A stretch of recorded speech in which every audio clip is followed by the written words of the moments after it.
Bismillahirrahmanirrahim. Assalamualaikum warahmatullahi wabarakatuh. Alhamdulillah nahmaduhu wa nasta'inuhu wa nastaghfiruh wa na'udzu billahi min syururi anfusina wa min sayyiati a'malina may yahdihillahu fala mudhillalah wa may yudlil fala hadiyalah. Asyhadu an la ilaha illallah wahdahu la syarikalah wa asyhadu anna Muhammadan abduhu wa rasuluhu la nabiyya ba'dahu. Allahumma salli ala sayyidina Muhammad wa ala ali sayyidina Muhammad, amma ba'du.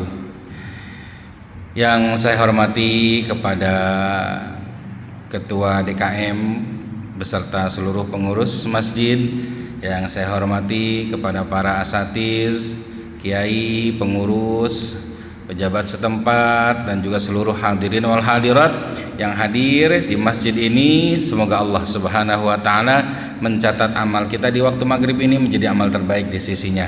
Amin ya Allah ya rabbal alamin. Tidak lupa pula tentunya kepada Bapak Jalu ya, yang selalu meng-MC-kan kita ini setiap kajian, Masya Allah. Semoga Allah mengkaruniakan keberkahan padanya. Amin ya Allah rabbal alamin. Alhamdulillah, hari ini kita berada di awal 10 Zulhijjah. Ada 3/10 Pak yang tidak boleh kita lewatkan nih, kalau memang kita masih dikasih usia sama Allah Subhanahu wa taala. Apa saja yang 3/10 itu? Pertama adalah 10 akhir Ramadan. 10 akhir Ramadan sibuknya di mana kita? Di malam harinya. Kita sibuk mencari apa? Malam Lailatul Qadar. Khairum min alfi syahr, yang lebih utama, lebih baik daripada 1000 bulan. Kemudian 10 yang kedua adalah 10 awal Zulhijjah. Kita mencarinya di mana? Di siang harinya Pak. Kalau di akhir Ramadan malam hari, di 10 awal Zulhijjah afdolnya amaliyah ibadah kita cari pada waktu siang harinya. Oleh karenanya penyembelihan hewan kurban ini jarang sekali yang dilakukan pada malam hari, dilakukan selalu pada siang hari. Yang berpuasa juga di siang hari, tidak ada sejarahnya puasa malam hari kan kita gitu ya. Ya, kecuali syariat-syariat yang terdahulu lah itu. Kemudian 10 yang ketiga adalah 10 Muharram. Ini kita berurutan nih, dari mulai Ramadan, Syawal, Zulqa'dah, Zulhijjah, dan Muharram. Di 3 yang 10 ini jangan sampai kita terlewat. Pokoknya perbanyak amal soleh, kurangi amal salah. Apapun bentuknya boleh Pak amal solehnya. Saya lihat di teman kantor saya ada yang mulai puasa pada tanggal 1 Zulhijjah, luar biasa itu ya. Nggak mampu Ustaz, saya puasa 9 hari, saya mampunya 2 hari, boleh. Mampunya 5 hari, boleh. Nggak mampu sama sekali pun boleh. Karena sunnah itu apa? Dikerjakan dapat pahala, ditinggalkan tidak tahu diri kan gitu ya. Iya, yang wajib belum tentu keterima, yang sunnah meninggalin aja ya. Tapi ya kalau memang tidak mampu tidak apa-apa ya, tidak berdosa. Kita gantilah dengan amal sunnah yang lainnya, memperbanyak membaca Al-Quran, bersedekah, sholat duha, berbakti kepada kedua orang tua, berbakti kepada suami, mendidik anak dengan baik, dan mempersiapkan diri untuk apa? Untuk berkurban. Nah, ini ya. Jadi jangan sampai kebutuhan kita ya, ataupun pengeluaran uang kita sebulan yang boleh jadi mungkin nilainya lebih dari hewan kurban Pak, justru ketika berkurban kita merasa miskin. Bagian disuruh untuk mengeluarkan harta di jalan Allah kita ngerasa susah aja. Tapi buat servis handphone, servis mobil, beli motor, perbaikan rumah, patungan arisan dan lain sebagainya, itu kita berasa mampu. Belanja ya ke market-market besar, nyantai saja 500.000, 600.000. Tapi buat mempersiapkan diri, yang mana amaliyahnya ini cuma setahun sekali, tiba-tiba langsung jadi orang miskin. Saya belum mampu berkurban tahun ini, insya Allah tahun depan, begitu muter setiap tahunnya. Nah, jadi panggilan-panggilan perintah Allah ini adalah panggilan yang memang tertuju hanya pada orang-orang yang di dalam hatinya masih ada iman, Pak. Kalau sudah Allah yang manggil, Allah yang memerintahkan, iman ini normalnya harusnya bergetar, Pak. Sebagaimana ada telepon masuk, Pak, ketika getarnya dihidupkan otomatis getar juga, Pak. Sama, ketika ada perintah dari Allah, azan kita dengar, hati kita yang beriman pasti bergetar, Pak. Sudah datang waktunya sholat, walaupun kita nggak sholat tepat waktu, walaupun ada orang nggak sholat, tapi dengan azan hatinya pasti bergetar kalau dia beriman, Pak. Bohong itu orang-orang yang terlambat sholat pas dengar azan itu hatinya biasa aja, bohong. Selalu ada getaran yang terasa di dirinya itu dipanggil oleh Allah Subhanahu wa Ta'ala, tapi hawa nafsunya mengalahkan panggilan tersebut. Begitu sama dengan ibadah kurban juga, ya.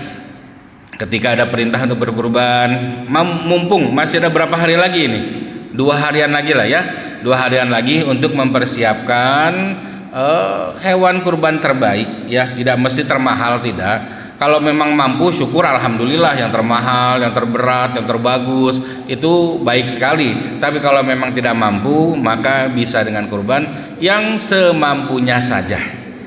Kenapa saya katakan 2 hari lagi? Karena rata-rata panitia nerimanya cuma sampai tanggal 10 Zulhijjah, Pak. Hari tasyrik itu udah bubar banyak yang panitianya tuh. Bahkan udah melakukan pembubaran. Padahal penyembelihan hewan kurban itu berlangsung sampai kapan? Sampai tanggal 13 Zulhijjah.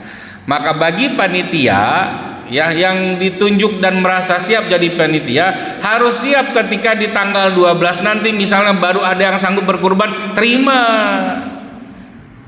Ini banyak sekali yang nggak nerima, mohon maaf, panitianya sudahan, udah bubar katanya. Orang-orangnya udah lagi pada jalan-jalan dan lain sebagainya, udah satenya udah mateng, wah udah nggak bisa deh. Enggak, yang namanya kita sudah diberikan amanah oleh Allah Subhanahu wa Ta'ala. Menjadi panitia kurban itu adalah panitia yang mulia, Pak. Sebagaimana jadi pengurus masjid ini adalah kepengurusan yang mulia sekali, Pak. Yang enggak semua orang bisa untuk menjalankan, memakmurkan masjid, Pak. Enggak, Pak. Ada orang kaya belum tentu bisa memakmurkan masjid. Ada orang yang jabatannya tinggi, ada orang yang terlihat soleh pun, Pak, untuk memakmurkan masjid belum tentu bisa. Ini perlu skill sekali, Pak, perlu ilmu, perlu kesabaran. Betul nggak? Mana DKM kita nih? Kalau nggak sabar-sabar mah dikunci masjid mungkin, Pak. Masya Allah, ya. Jadi begitu. Ketika kita dipilih menjadi, ya, pengurus kepengurusan hal-hal yang baik, bersyukurlah. Itulah cara Allah menyayangi diri kita. Apalagi jadi panitia kurban harus siap, pokoknya mah harus siap tanggal 11-nya, 12-nya, 13-nya. Saya mungkin pernah cerita di sini, Pak, pada tanggal 2 tahun yang lalu, Pak. 2 tahun yang lalu itu ada marbot masjid yang nabung pengen berkurban. Tapi panitia hanya menerima kurban sapi saja. Kalau mau kurban kambing beli sendiri. Katanya begitu. Marbot masjid ini sudah tua sekali, ya. Dia cuma punya tabungan itu, untuk beli ke sana sini sudah mahal nih, dan juga ya keterbatasan fisik juga. Ditolaklah oleh panitia tersebut. Sedihnya luar biasa itu, Pak. Saya ini memang orang susah, Ustadz, tapi hati saya selalu ingin melakukan apa yang Allah perintahkan dengan apa yang saya punya hari ini. Tapi ternyata oleh hamba Allah sendiri ditolak niatan saya ini. Sedih saya dengarnya, Pak. Dan itu sudah selesai hari raya kurbannya, 13 tasriknya udah kelewat begitu. Ini jangan sampai, ya, jangan sampai terjadi, terutama untuk panitia-panitia kurban. Terimalah, walaupun terasa sulit, justru di situ boleh jadi, Pak, pintu surga kita dalam selama hidup kita, gitu loh. Kita tuh hingga hari ini nggak tahu pintu surga mana yang bisa, amalan soleh mana yang sanggup mengantarkan kita ke surganya Allah Subhanahu wa Ta'ala. Nggak tahu. Apa gara-gara jawab bersinnya orang, alhamdulillah yarhamukallah. Apa gara-gara kita sering sholat duha, pintu surga terbuka. Atau mungkin disebabkan bakti kita kepada orang tua, kita mendidik anak dengan baik, kita berinfak, bersedekah, berkurban. Nggak tahu. Amalan soleh mana yang mengantarkan kita ke pintu surganya Allah Subhanahu wa ta'ala. Makanya Allah perintahkan fastabiqul khairat, berlomba-lombalah dalam kebaikan. Yang namanya lomba kan cepet-cepetan tuh, duluan tuh ya, siapa yang paling cepat dia yang menang. Maka kalau kita melihat dari ayat ini sesungguhnya sangat diutamakan sekali menyegerakan ibadah dalam bentuk apapun. Buka puasa disegerakan, kan bagus itu Pak ya. Kemudian bersedekah disegerakan, sholat duha disegerakan, berinfak disegerakan, haji dan umroh juga disegerakan, apalagi bagi yang mampu. Begitu. Hari ini kita sedang berada di bulan haji. Haji ini rukun apa Pak, Bu? Iman apa Islam? Sering ketukar nih. Rukun Islam ya, rukun Islam. Ada yang sudah haji di sini? Banyak sekali yang peci haji. Saya pecinya hitam hari ini ya, lupa saya mau peci sendiri. Ya, ada yang haji ya, mudah-mudahan sudah banyak yang haji ya. Rukun haji ada berapa? Nah ini nih PR kita nih, untuk rukun-rukun suka pada nggak tahu nih. Rukun haji, yang namanya rukun itu Pak, kalau satu saja tidak dikerjakan maka harus diulangi lagi dari awal. Sholat satu rukunnya tidak dikerjakan harus ulangin lagi. Apalagi puasa, satu rukunnya tidak dikerjakan tidak sah puasanya. Pun haji itu rukunnya ada 6. Yang pertama adalah niat. Kalau sudah niat otomatis menggunakan kain ihram. Ihram itu asal katanya sama dengan haram. Apa haram itu?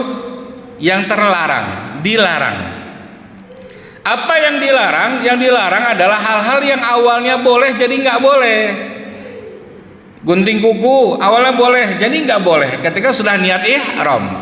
Pakai pakaian berjahit, pakai parfum, apalagi pakai topi, berhubungan suami istri, apalagi misalnya marah-marah, motong pohon-pohonan, membunuh nyamuk. Awalnya itu boleh, menjadi tidak boleh ketika sudah niat untuk ibadah haji atau umroh. Ihram namanya itu Pak.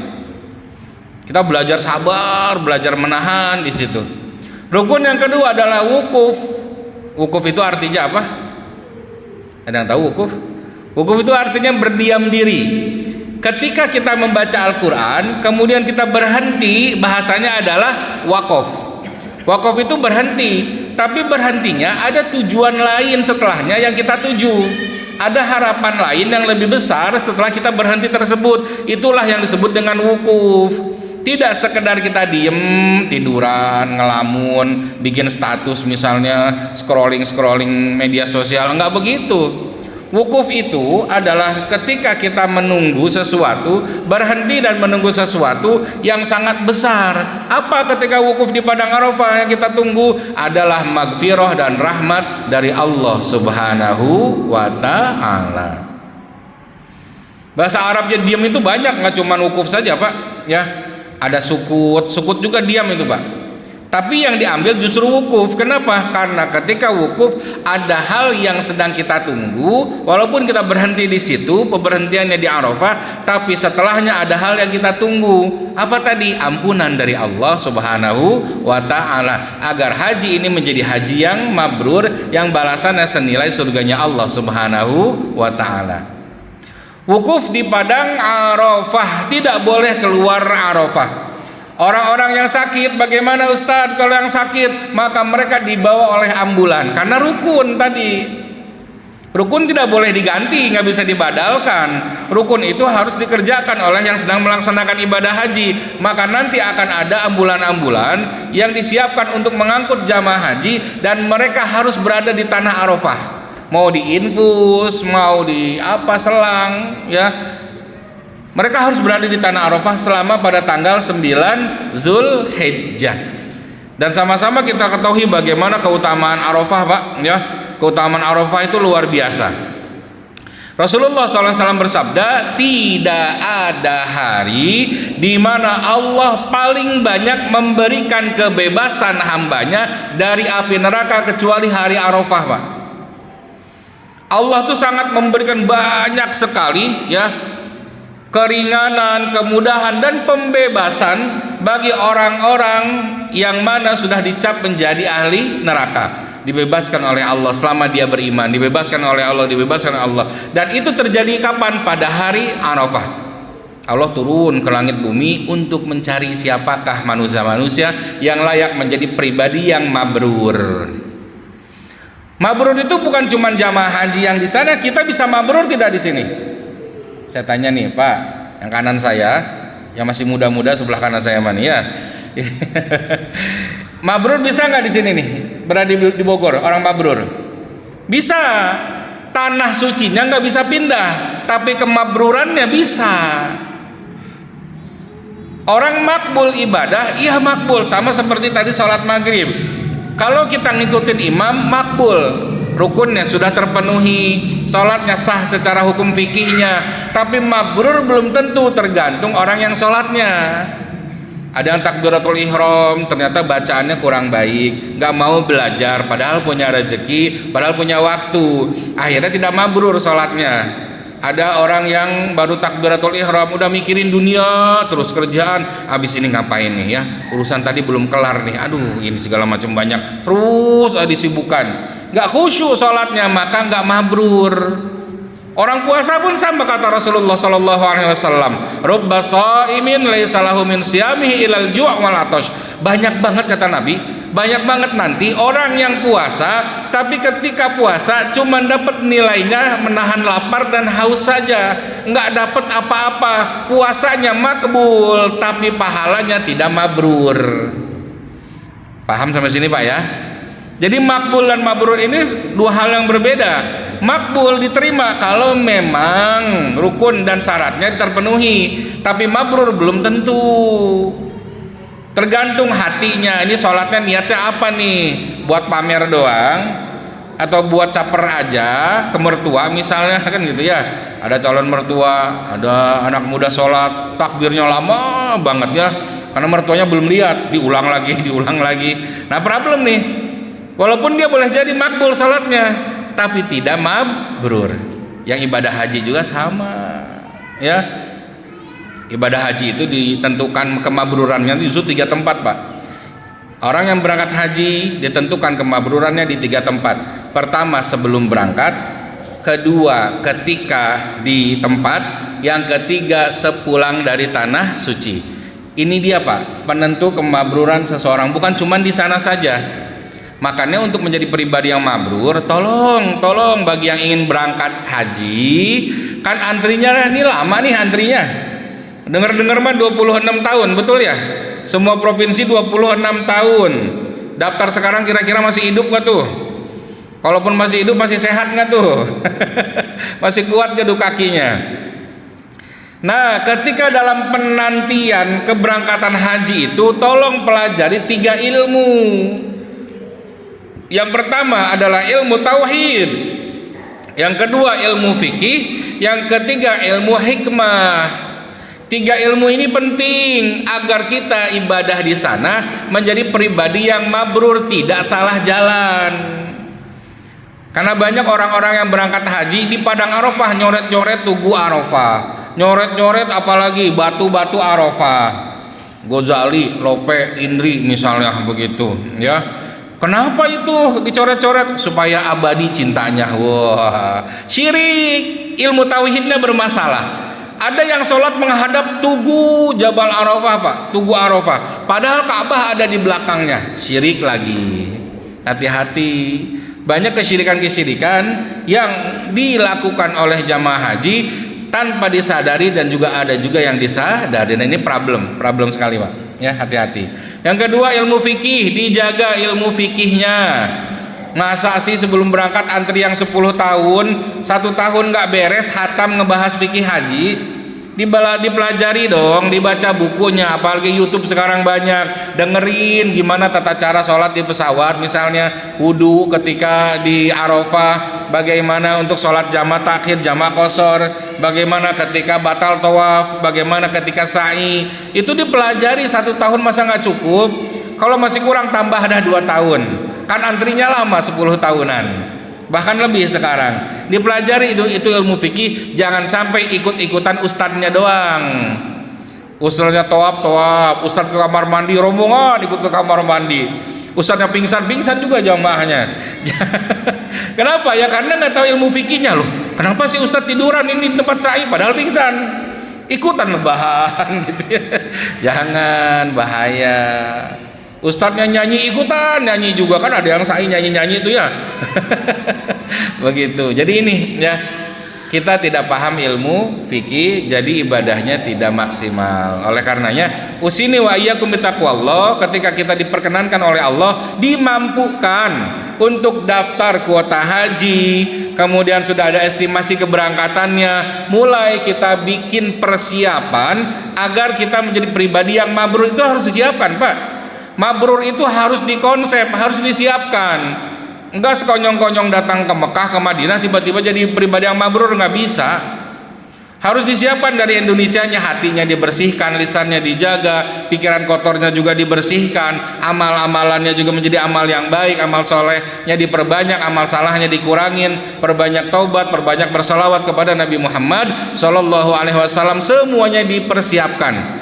Orang yang mabrur tidak bawa ya amal buruk untuk datang ke sana, tidak membawa kebiasaan buruk sampai ke sana. Makanya jangan kaget kalau ada orang-orang yang pulang haji tetap aja lisannya tuh kotor, tetap saja amal-amalannya itu buruk. Kenapa? Karena dia cuman ziarah saja, berkunjung tanpa membawa bekal.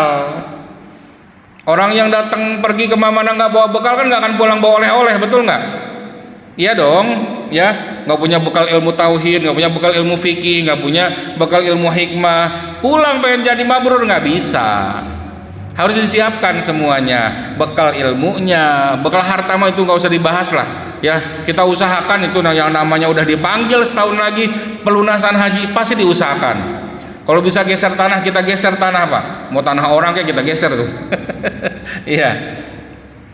Jadi usini wa iyyakum bittaqwallah, ya kita pengen jadi pribadi yang mabrur ketika berada di tanah suci atau hari ini, Pak, ya, di 10 awal Zulhijjah ini, terutama nanti di Arafah, ketika semua jamaah haji, jutaan jamaah haji berkumpul meminta, berharap, menangis di satu tempat yang sama, Pak. Tidak ada satu tempat di dunia ini yang mana orang semua melakukan pekerjaan yang sama dengan pakaian yang sama kecuali di Arafah, Pak. Tawaf orang gantian dulu, Pak. Sa'i orang bisa gantian, tapi ketika berada di Arafah semuanya melakukan hal yang sama, menggunakan pakaian yang sama dan berharap yang sama seharusnya di sana, Pak. Berharap ampunan, berharap kasih sayang, menangis sejadi-jadinya kepada Allah Subhanahu wa taala. Maka kita pun lakukan hal yang sama di sini. Allah sedang turun ke langit dunia. Allah mencari orang-orang yang layak dibebaskan dari neraka. Boleh jadi, mohon maaf, semoga tidak ya. Boleh jadi kita hari ini adalah sesungguhnya calon penghuni neraka. Tapi ketika kita pada tanggal 9 Arafah mohon ampun kepada Allah, Allah bisa saja bebaskan kita dari neraka dan dilayakkan untuk menjadi penghuni surga. Pada tanggal 9 Arafah nanti, hari apa jatuhnya? 9 Arafah, halo? Hari apa? Hari Selasa. Ya, karena lebaran hari Rabu. 9 Arafah itu hari Selasa. Nanti, Pak, malam Selasanya mulai itikaf di masjid. Ya, itikaf membaca Al-Qur'an. Mau tidur di masjid kalau diizinin sama DKM nggak apa-apa ya? Nggak apa-apa, silahkan. Hidupkan masjid, baca Al-Qur'an. Tahajud aja keluarga tidak apa-apa. Besoknya kita sholat subuh berjamaah, nunggu waktu syuruk. Nunggu waktu syuruk ini bukan cuma ketika kajian subuh saja, tidak. Di hari-hari biasa bisa silahkan nunggu waktu syuruk, pulang bersama dengan keluarga, lakukan pekerjaan masing-masing. Jangan lupa untuk mengingatkan pada kebaikan. Nah, jangan lupa berzikir ketika di sekolah. Istriku, jangan lupa untuk membaca Al-Quran di rumah. Kita berinfak, bersedekah sambil berharap kepada Allah Subhanahu wa taala sebelum waktu maghrib datang. Tuh. Makanya dianjurkan kita di tanggal 9 Arafah ini untuk apa? Untuk berpuasa. Allah tuh pengen banget hamba-hambanya ini terbebas dari neraka. Makanya Allah beri shortcut, jalan pintas, agar hamba-hambanya yang mungkin banyak dosa ini diampuni dosanya dengan satu amalan saja. Apa amalannya? Puasa pada tanggal 9 Arafah atau 9 Zulhijjah. Yukafirus sanatal madiyah wal mustaqbalah. Itu akan menghapuskan dosa-dosa orang yang telah berdosa 1 tahun yang ke belakang dan menjaga dirinya agar tidak berdosa 1 tahun yang akan datang tuh. Gara-gara puasa 1 hari, tapi puasanya kudu bener. Jangan sambil scroll TikTok, IG, nonton dangdutan, aurat begitu ya. Puasa iya puasa, tapi ternyata tidak cocok untuk jadi pribadi yang mabrur. Lagi-lagi cuman makbul, nggak mabrur lagi, rugi dong. Puluhan tahun kita ketemu Idul Adha, puluhan tahun kita ketemu dengan yang namanya 9 Zulhijjah, hari Arafah. Masa sih 1 hari aja nggak sanggup puasa? Ada uzur syar'i, ya tidak masalah, masih ada amal soleh yang lainnya tadi, berzikir, i'tikaf, di rumah membaca Al-Quran, baik-baik sama keluarga, saling memaafkan dan juga meminta maaf kalau salah. Karena kita ingin mendapatkan kemabruran. Mabrur itu dari birrun. Birrun itu artinya kebaikan. Mabrur orang yang dikaruniakan kebaikan demi kebaikan oleh Allah Subhanahu wa taala. Sukses dunia akhiratnya, Pak. Sukses dunia akhirat, begitu. Jamaah rahimani wa rahimakumullah, ya. Setelah wukuf, rukun yang kedua adalah wukuf. Tadi yang pertama niat, yang kedua wukuf, yang ketiga rukun haji itu apa? Halo? Yang ketiga tawaf. Tawaf itu mengelilingi Ka'bah. Arti tawaf sendiri itu mengelilingi, tidak ada Ka'bahnya, hanya mengelilingi. Tapi karena ini rukun haji, maka yang dikelilinginya adalah Ka'bah. Bapak mau tawaf di MRTK boleh, Pak, silahkan. Ya, Pak Jalu boleh ya? Boleh, tapi tidak disebut rukun haji. Tawaf saja biasa itu mah mengelilingi. Kalau pengen disebut rukun haji, maka tawafnya adalah mengelilingi Ka'bah di waktu-waktu ibadah haji. 7 putaran dimulai dari Hajar Aswad. Dari Hajar Aswad kita ketemu pintu Ka'bah. Antara Hajar Aswad dengan pintu Ka'bah namanya multazam. Multazam adalah tempat yang sangat mustajab, sangat-sangat makbul ketika berdoa. Maka berdoalah terutama yang bernilai akhirat ketika kita melangkahkan kaki di depan Ka'bah atau di depan Hajar Aswad dan juga pintu Ka'bah. Tanah suci, mustajab, makbul, iya, tapi ada yang lebih makbul lagi di mana? Di multazam. Makanya banyak orang berdesakan pengen berdoa di situ, megang Ka'bah, meminta sama Allah, Rabbana atina fid dunya hasanah wa fil akhirati hasanah wa qina azabannar. Doa sapu jagat yang kita baca. Doa paket komplit itu, Pak. Pengen dapat kebaikan dunia, pengen dapat kebaikan akhirat, dan juga dijauhkan dari api neraka. Ada juga yang doanya dunia, ada ya Allah duit, ya Allah duit, ya Allah banyak hutang di rumah, ya Allah ya kontrakan belum dibayar misalnya, dan lain sebagainya. Boleh ya, silahkan saja. Namanya doa itu kan isi hati pribadi masing-masing ya, dan Allah itu sangat cinta terhadap hambanya yang sering meminta.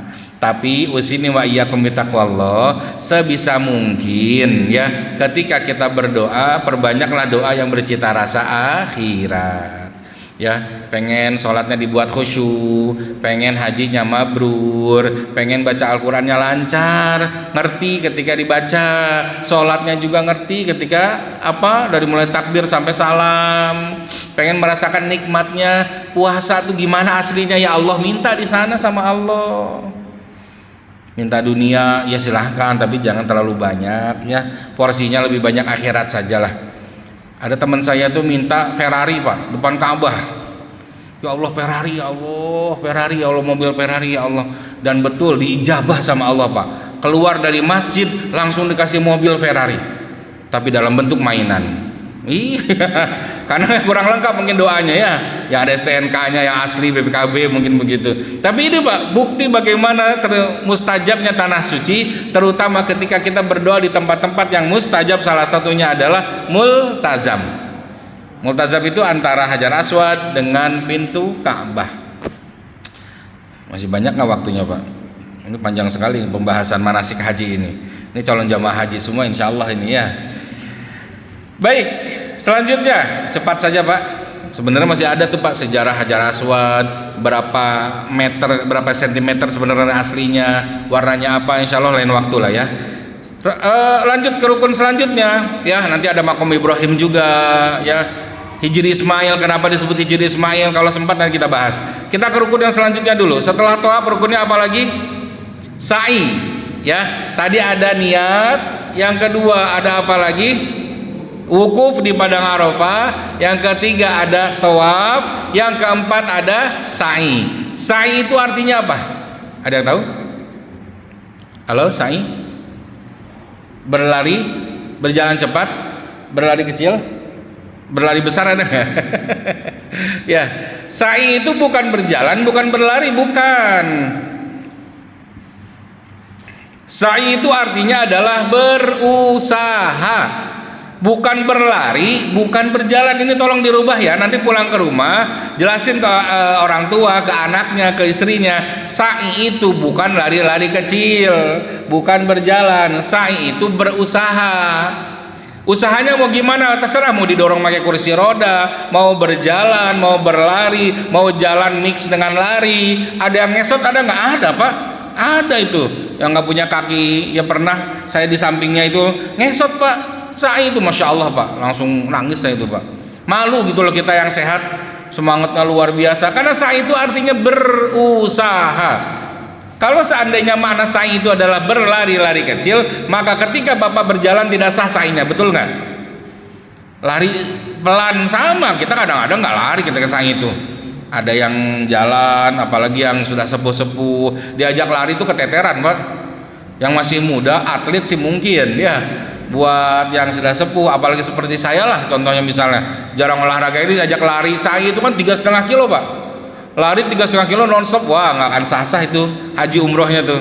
Maka makna dari sa'i itu adalah berusaha. Dari Sofa ke Marwah. Sofa artinya adalah suci. Ada nama Sofwan, Sofiyah, Sofian, Sofi. Itu sama dengan Sofa. Sofa itu memiliki makna suci, bersih. Kenapa disebut Bukit Sofa? Karena Bunda Hajar ketika berdiri di bukit tersebut melihat ada seakan-akan makanan dan minuman buah-buahan yang segar di ujung bukit sana.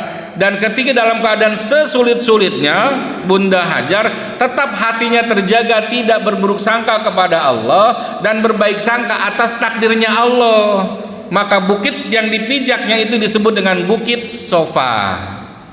Kita pun sama, ketika berada di Bukit Sofa mulai bersihkan hati kita Pak, dari iri, dengki, hasad, menggunjing, mendengki. Apalagi di sana banyak orang-orang yang mungkin tidak menyenangkan kita, ya. Ada yang badannya mungkin bau, ada yang hitam, ada yang nyenggol kita, ada yang ngikut dan segala macam. Nggak boleh kita tuh, ya, ada prasangka, ya Allah ini, ya, gini amat si jamaah haji teh, ini jelek amat nih orang, nggak boleh tuh.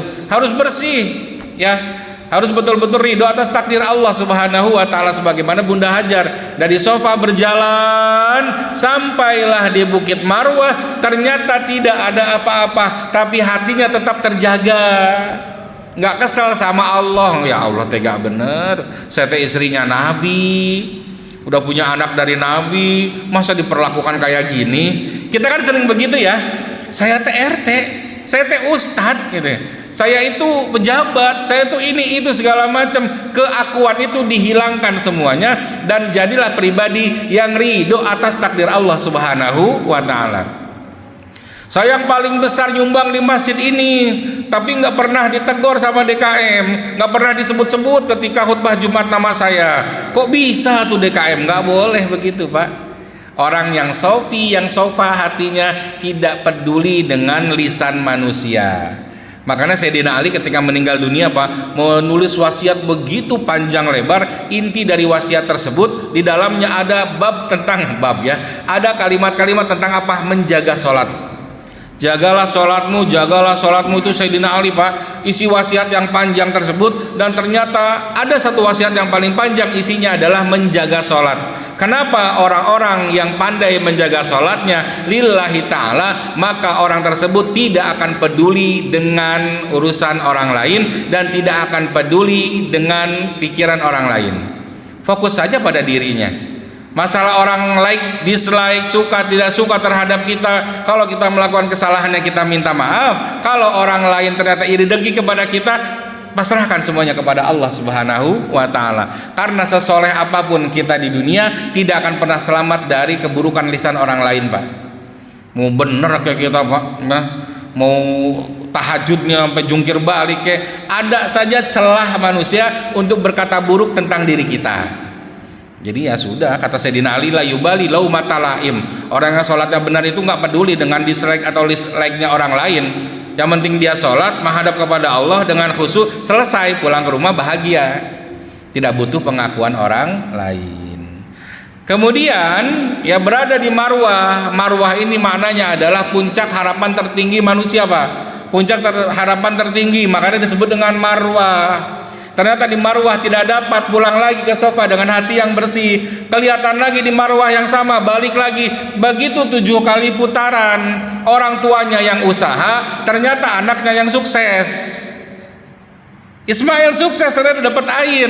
Pun boleh jadi hari ini kesuksesan kita bukan karena kerja keras kita, bukan. Bukan karena kita pinter mendesain masa depan kita, mencari celah pekerjaan dan lain. Boleh jadi kesuksesan kita hari ini berkat doa orang tua kita yang kita tidak dengar, Pak.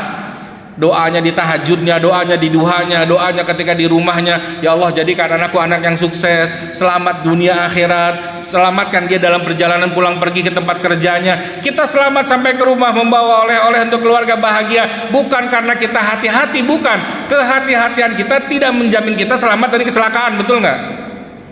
Kita hati-hati, Pak. Apakah menjamin orang lain akan hati-hati juga? Enggak. Banyak orang yang jalannya pelan ketabrak juga kok. Yang ngebut ketabrak, yang jalan ketabrak. Artinya apa? Kehati-hatian kita ini tidak menjamin keselamatan kita. Tapi yang menjamin keselamatan kita boleh jadi doa orang tua kita yang di rumah, doa anak-anak kita yang di rumah. Mereka yang berusaha pontang-panting beribadah kepada Allah, kita yang meraup hasilnya sama seperti yang terjadi pada pada Nabi Ismail alaihissalam. Yang berusaha itu ibunya, yang dapat hasilnya adalah anaknya. Masya Allah, Pak. Keluar dari kaki Ismail, zamzami, kata Bunda Hajar, zamzami, zamzami, berkumpullah dan jangan pernah habis. Itu arti zamzam, Pak. Berkumpul dan jangan pernah habis, zamzami. Sampai hari ini airnya disebut dengan air zamzam. Air yang nggak pernah habis. Mau jamaah haji berapa juta pun itu air, Pak, itu tidak pernah habis. Dan itu bukan penyulingan dari air laut, bukan. Ada yang berusaha melogikakan, ini jangan-jangan air dari Laut Merah nih disuling akhirnya jadi air zam-zam. Enggak, ternyata logika itu terbantahkan karena tidak ada pembuktian yang real. Air zam-zam itu air yang mukjizat, Pak. Mukjizat Nabi itu tidak bisa dilogikakan. Kemudian selesai dari sa'i, Safa Marwah selesai, kita akan melakukan ibadah apa setelahnya? Yaitu tahallul. Apa itu arti tahallul? Cukur rambut mas salon, barbershop ya. Tahallul itu apa? Datang waktu halal. Tadi ihram kan haram, yang tadinya boleh jadi nggak boleh ihram. Datang waktu halal, boleh lagi nggak tuh potong kuku? Boleh. Boleh lagi nggak nyukur rambut? Nah, orang ditandai dengan nyukur rambut kok, jadi boleh lagi? Boleh lagi nggak kita mandi pakai wangi-wangian, pakai kaos? Boleh nggak? Boleh, karena itu namanya tahallul. Jadi tahallul itu bukan cukur rambut. Yang botak gimana coba kalau tahallul? Nggak bisa. Kalau memang dikatakan tahallul itu cukur rambut, nggak bisa. Maka cukur rambut itu cuman pertanda dari tahallul. Dia punya rambut, nggak punya rambut, nggak apa-apa, guntingin aja ke sini begini, maka sudah datang waktu halal untuk dirinya melakukan yang tadi nggak boleh tadi ketika niat di awal. Paham sampai sini, Pak? Ini tolong dirubah ya. Ini rukun Islam soalnya, Pak. Ini rukun Islam penting. Ibadah haji ini cuman sampai sebatas melaksanakan ibadah haji bagi yang mampu, selalu sampai situ saja. Bagi yang mampu, tapi tidak dijelaskan rukun hajinya seperti apa, makna dari haji itu apa saja. Akhirnya kan jadi kacau kemana-mana nih. Sa'i lari-lari kecil, tahallul apa tadi? Cukur rambut misalnya ya, Apalagi misalnya tuh ihram tuh apa? Pakai baju ihram aja bukan ya, waktunya haram. Yang tadi boleh jadi tidak boleh kan gitu. Tahallul yang terakhir rukun dari haji adalah tertib. Mau 1 miliar kayak itu ibadah haji Bapak, kalau tahallul dulu baru wukuf nggak sah. Saya mau hajinya mahal, mau sa'i dulu baru tawaf nggak sah. Kudu tertib. Tanggal 9 Zulhijjah kita melaksanakan apa? Wukuf di Padang Arafah, dilanjutkan dengan tawaf, kemudian sa'i, kemudian tahallul dan juga tertib. Udah tuh pulang tenang. Loh, Mina bagaimana? Musdalifah bagaimana? Lempar jumroh itu nggak masuk rukun. Itu bukan rukun. Makanya boleh digantikan ketika ada uzur syar'i. Saya sakit, tolong lemparin jumroh dong. Boleh, silahkan. Ada ilmu fikihnya itu, Pak. Tapi kalau yang rukun yang 6 ini tidak boleh digantikan. Tawaf nanti ada mobil golf buat muterin Ka'bah. Ada kereta atau apa namanya ini, kursi roda untuk mendorong orang yang tidak mampu untuk tawaf dan sa'i, karena memang rukun. Mabit di Mina, mabit di Muzdalifah itu wajib haji, dan insya Allah lain waktu kita bahas tentang itu semua. Jadi jamaah rahimani wa rahimakumullah, kalaupun kita hari ini belum ditakdirkan oleh Allah untuk melaksanakan ibadah haji, kemabruran itu masih selalu ada, bisa kita dapatkan di sini. Asal tadi perbanyak amal soleh, kurangi amal salah, dan kerjakan apa yang Rasulullah contohkan, terutama ketika mendekati hari-hari Idul Adha. Perbanyak berpuasa, membaca Al-Quran, sholat duha, i'tikaf, berbaik-baik, meminta maaf kepada orang tua, keluarga, dan memaafkan orang-orang yang telah menyakiti kita. Maka insya Allah kita akan menjadi pribadi yang mabrur meskipun belum berangkat ke tanah suci. Dan kalau sudah mabrur di sini, maka Allah akan pantaskan dan mampukan kita untuk berada di tanah sucinya insya Allah. Mohon maaf, mungkin ini apa yang bisa saya sampaikan pada kesempatan kali ini, dan mohon doanya juga untuk kesembuhan ayah saya yang sudah dirawat sekitar 5-6 hari di Du'afa ini, Pak ya, sedang sakit. Semoga Allah angkat penyakitnya dan diberikan kesehatan yang jauh lebih baik dan dilimpahkan pahala sabar tentunya. Ala haziniyah wa ala kulli niyatin shalihah wa khususan ila ruhaniyah wa jasmaniyah, amin.